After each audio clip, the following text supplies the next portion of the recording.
Good morning, folks, and happy Thursday to you. I hope and pray that you're well this morning, and I hope and pray that you're looking forward to God's rich blessings throughout this day. You know, one of my very favorite hymns is "Great is Thy Faithfulness," and it's a beautiful, beautiful hymn, and it comes from the book of Lamentations, chapter number 3, specifically verses 22 and 23.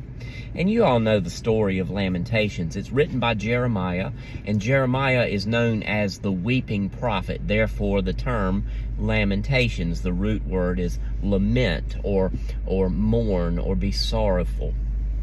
And I think it's very, very providential that in the middle of the Lamentations, Jeremiah writes these words in chapter number 3, verse number 22. Through the Lord's mercies we are not consumed, because his compassions fail not. They are new every morning. Great is your faithfulness.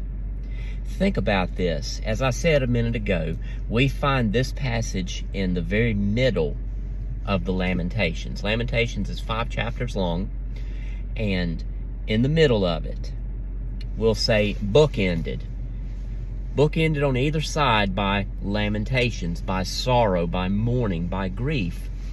Jeremiah says, through the Lord's mercies, we are not consumed. Christian, think about this.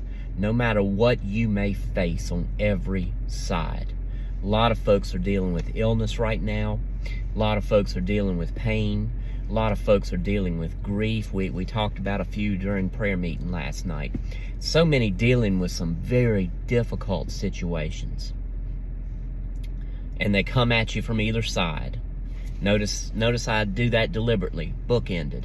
We are all bookended. On one side and on the other side, there will be difficulties. There's no way of getting around that. And you know, the problem that people have in the Christian life is that they have this crazy notion that once you're a Christian, you don't have problems. And that's absolutely wrong. We are bookended by difficulties. But you know what we can do? Just like Jeremiah does right here in the very middle of his lamenting. He says, through the Lord's mercies, we are not consumed. Christian, through God's mercies, yes, we have difficulties on either side, but we are not consumed, and that gives us hope. Jeremiah says right before that passage in verse number 21, he says, this I recall to my mind, therefore I have hope. Through the Lord's mercies, we are not consumed, because his compassions fail not. They are new every morning. Great is your faithfulness. Now, I don't know what you may have to be dealing with today. I don't know what you may be facing. I know what some people are facing, but in generalities, I'm not sure what everybody might be facing. But I know there might be difficulties, but I also know this. In the midst of them, you have hope. I have hope, because God's mercies don't fail us. And I tell you what, that gives me encouragement this morning. That gives me excitement. No matter what I might go through today, through the Lord's mercies, I am not consumed. And you love the Lord, you can say that as well. And I hope this gives you encouragement and excitement today. Love you, folks, and I'll talk to you a little bit later. God bless you.